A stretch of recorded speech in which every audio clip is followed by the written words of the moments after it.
Welcome again on the Vintage Aviation News YouTube channel. Today is Wednesday, July the 24th, third day at Air Venture, fifth day for many. Some of us get here a little earlier, and we are here with Eric Trueblood with AirCorps Aviation. Eric, good to see you, good to have you. AirCorps Aviation has been a sponsor for Vintage Aviation News and Warbird News and Warbird Digest for many years, so we always appreciate your support. I don't really have a lot on the agenda specific, but you and I always had fascinating conversations about the industry and the trends, where the industry is going. So we'll talk a little bit about that. Before we go on, make sure to subscribe to the channel and activate the little bell right here. I'm going to put it here in post editing. So every time we go live, you'll be notified. Eric, tell us a little bit. Everyone knows AirCorps Aviation, but it's probably good to put it on video. So for future reference, tell us all about it. Well, we started up in 2011. 4 partners, enjoyed working on warbirds, and have just been blessed to work with good people and 4 great people. And those 2 things kind of coincided with an angle of warbird restoration that we saw we could fill. And today we're a little over 70 people working with us. Amazing. And have been really fortunate to work for a handful of customers over the 13 years we've been in business, and bring to life neat airplanes and then the story around the airplanes. Sure. The question I have, yesterday I interviewed, and you might hear a P-51 in the background, so I hope you enjoy that music. Right. I interviewed Evan Fagan, and your partner, Eric Alkoff, got started with Fagan. Yeah. But how did you guys come together and decided to actually start the company? That's actually a question I never asked you. Anyway, so it would be kind of cool too. We were in this upper Midwest area with great mentors like the Fagan family and Jerry Beck and Bob Odegaard, Warren Peach, Tim McPherson, who they're kind of the just beloved warbird operators, owners, and they taught us an angle of warbird restoration that really just kind of fit our personality types. And partnerships, whether they be in life, marriage, business, they take work, but I think that the 4 partners, Eric, myself, Dan, and Mark, all complemented each other well, and I think we understood that in working together. Appreciated each of our own unique talents, and now 13 years later, we're really proud of kind of where it's taken us. So, how did you get into the mix? I'm interested to know that, because Eric obviously is a mechanic, Mark has a P-51 background. Right. So how did you guys came, and most of all how did you come to be I'm a native of Minot, and the Peach family, Warren, Kent, Al, they are sort of royalty in the warbird community and in the upper Midwest, into Canada. And so there's always been a strong influence of warbirds via the Minot connection. And then the opportunity came up to go down to Wapton after Jerry Beck passed away, and that's how I met Mark, Dan, and Eric. And it was just kind of history from there. Excellent. And you get the most important thing, that you guys are fairly young, and that's another important, I guess, part of AirCorps stories. You know, you guys are in your mid-40s, started in your mid-30s. Yeah. So that's great to see, because it shows that there is a continuity in the industry. I go back and forth about this all the time, so I think it's great to see that. I think, there's always a subjective feel to how the industry is doing, and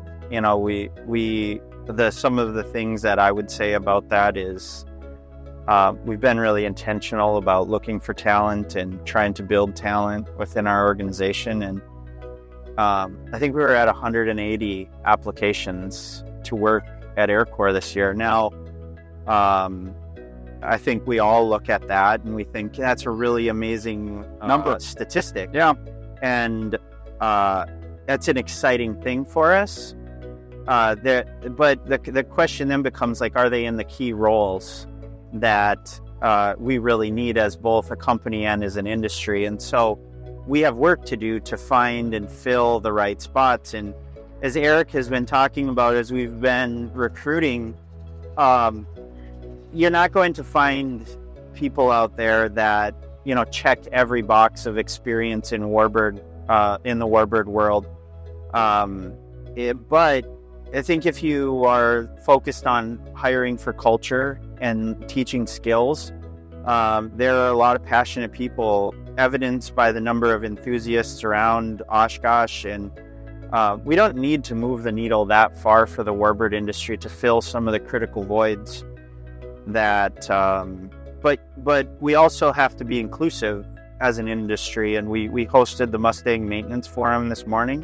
Yep. I would guess there's probably 100. There was probably I put 150. 100. My article, I put 150. I think that's it. Yeah, let's stick to it.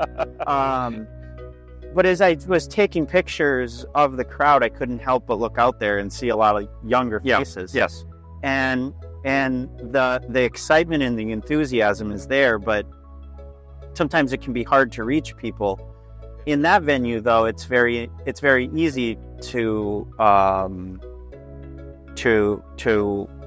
attract interested parties, and but you have to think. We assume that everyone knows everyone, and I think having come from an angle where I didn't know everyone, it was really nice that Esther made up name tags so that people understood who people were. In serving the Mustang world through parts and resources, there are still faces there that I've talked to people countless times on the phone, and today was the first time I met them in person. Yeah. Had they not had a name tag on, I don't know that I would have known who they were. And so we've just, as an industry, I think we are welcoming. I think the airplanes are naturally a draw, but I think it's the people that keep people excited about our industry and keep them coming back. And you guys are constantly hiring.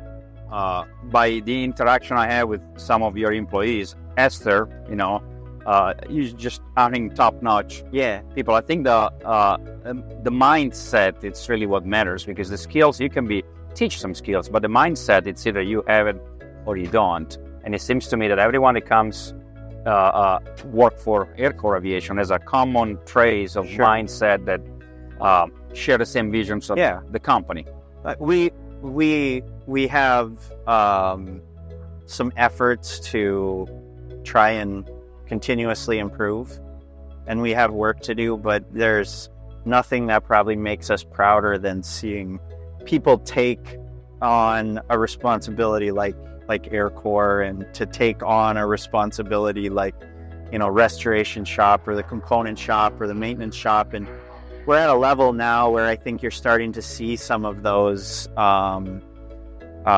talents come full circle, and what can be done when you align good culture with kind of meaningful work. Sure. So. Well, this is a great introduction for the mindset and vision of the company, but let's talk a little bit more about specifically the company. Why is AirCorps Aviation perhaps different from other restoration shops? What's the vision and the philosophy behind each restoration? Well, I think that this is just an angle that coming into Warbirds, like personally, I felt like I had aptitude to handle some of the things that were, but much of what we do is just related to decisions, and the question of do you have the resources, tools, and the place and to do the work. And I think if you're hiring smart people,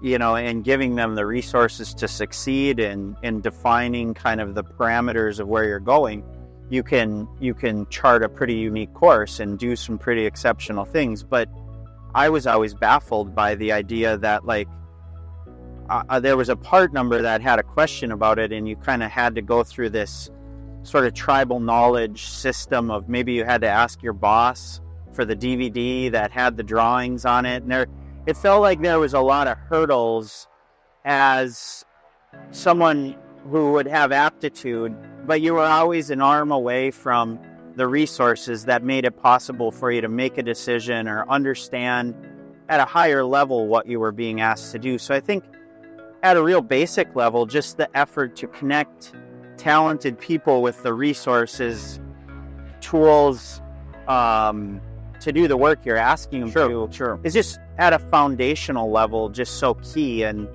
the outgrowth of like AirCorps Library is really from that effort internally at AirCorps. You just touched that subject. That was my next question, because AirCorps Aviation it started as a restoration business, but it evolved in different directions and produced different brands to serve the industry. So library is one of them, but you guys have the depot, and so why don't you talk about that? Library, I respectfully, like, that's Esther's baby, and she's the one that's carried the torch. We never could have taken it where she has, and you're proud of that. Those people that serve others, and so Esther she could fill a whole interview like this with library content. And we don't need to undoing it awfully silly. But on the depot side, so you have let's AirCorps Depot, Depot, AirCorps Library, AirCorps Art, AirCorps Aviation. That's four. Yeah, and the build to print work is really kind of an under recognized area of our business where people know us for warbird work. They know us for maybe AirCorps Library, but what they don't recognize is that alongside a P-38 part coming through the restoration or fabrication shop is also a new production Dassault Falcon jet part. Maybe some complex skins for an aircraft manufacturer. And we've now got 3 engineers on staff, and we're sort of pushing the envelope of adding capacities that align. The warbird work has built the capacity to do a lot of complex fabrication work. Now that complex fabrication work is really coming full circle and starting to better support the warbird parts work and fabrication work and PMA quality system work. And so the outgrowth of some of that has been that we've recognized that there are shortages of parts. I mean, obviously some of these airplanes are 80 years old, and time life of parts is starting to occur. Shortages of parts are starting to occur. And so the work on the restoration side of our business that built the build-to-print fabrication side of the business, I feel like the loop is coming more full circle now, in that we're able to solve some critical challenges for the industry. And AirCorps Depot came of the opportunity that the Ward family from Pioneer Aero called us about acquiring the P-51 Mustang inventory that had resided in Chino for a long time. And as a young business, we didn't have the capital to just write a check and make that happen. It was a big capital outlay, a big risk. We went out to some key investors that are passionate about supporting the warbird industry, brought together a separate LLC. We had AirCorps Depot since day one of our business. That was our online part sales website. We just kind of reorganized that as a separate LLC. And it took off like a rocket. It was a great acquisition of Pioneer. We were able to leverage some of our core competencies to add value to the parts, take uncertainty out of older parts, predict failure modes of airplanes, and the success in the first 14 months then opened the door for the acquisition of dusters and sprayers out of Chickasha, Oklahoma, the largest inventory of Stearman parts kind of in the world. So we took 25 people down there over 6 days, took 1,000 hours of labor.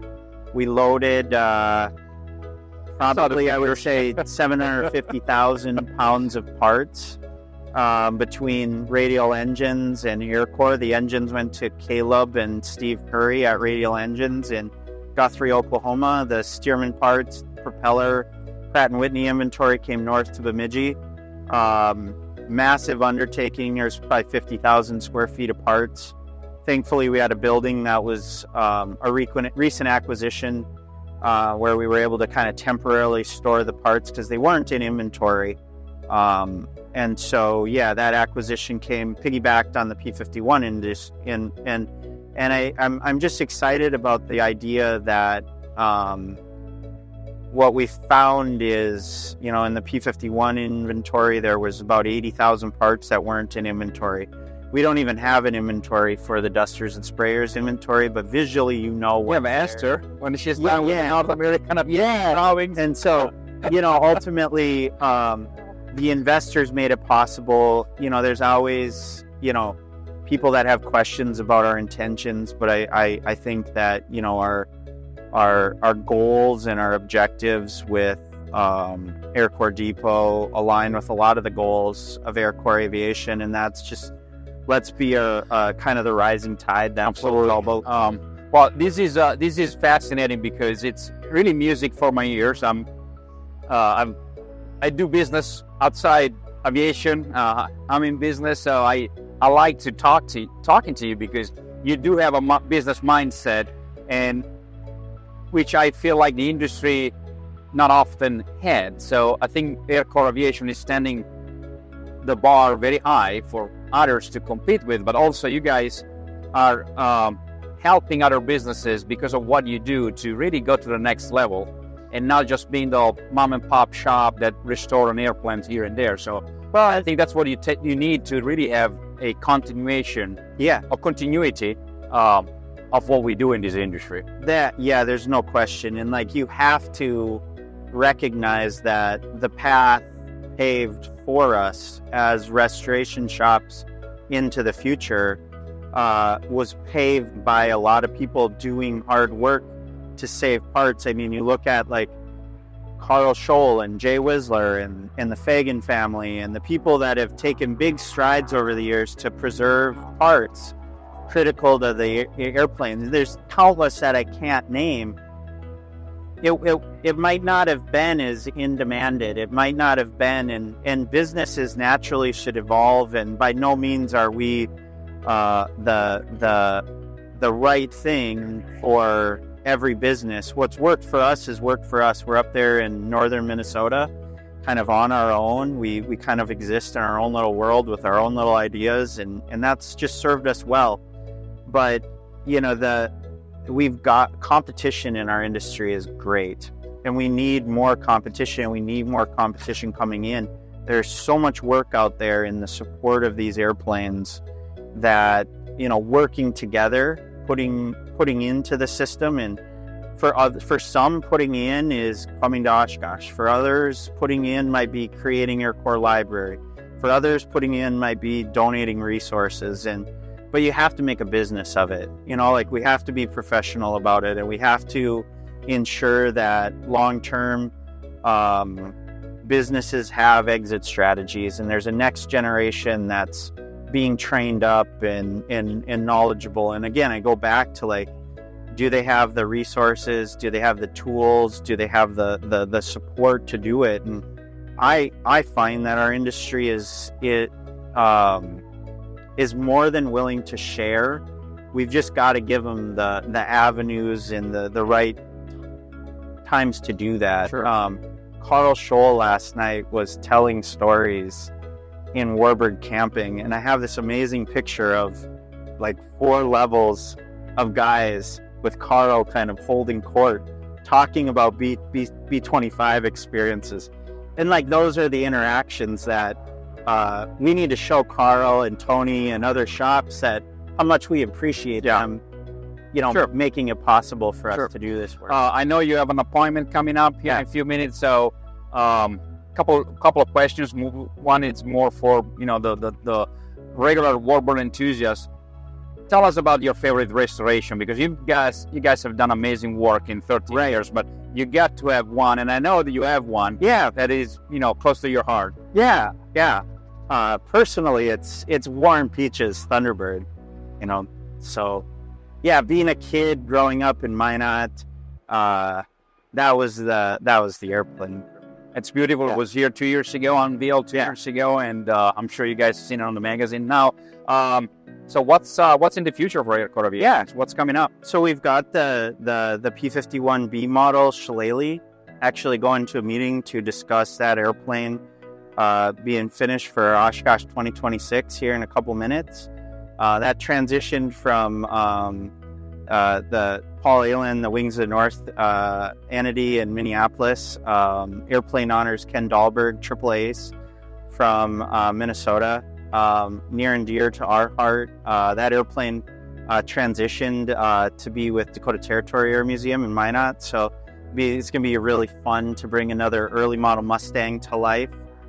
We've got one question, and sorry to interrupt you, but I just thought about it because I do see, when we post articles about your restoration, the comments, common comment that I see is AirCorps Aviation ever going to perhaps work on bigger airplanes?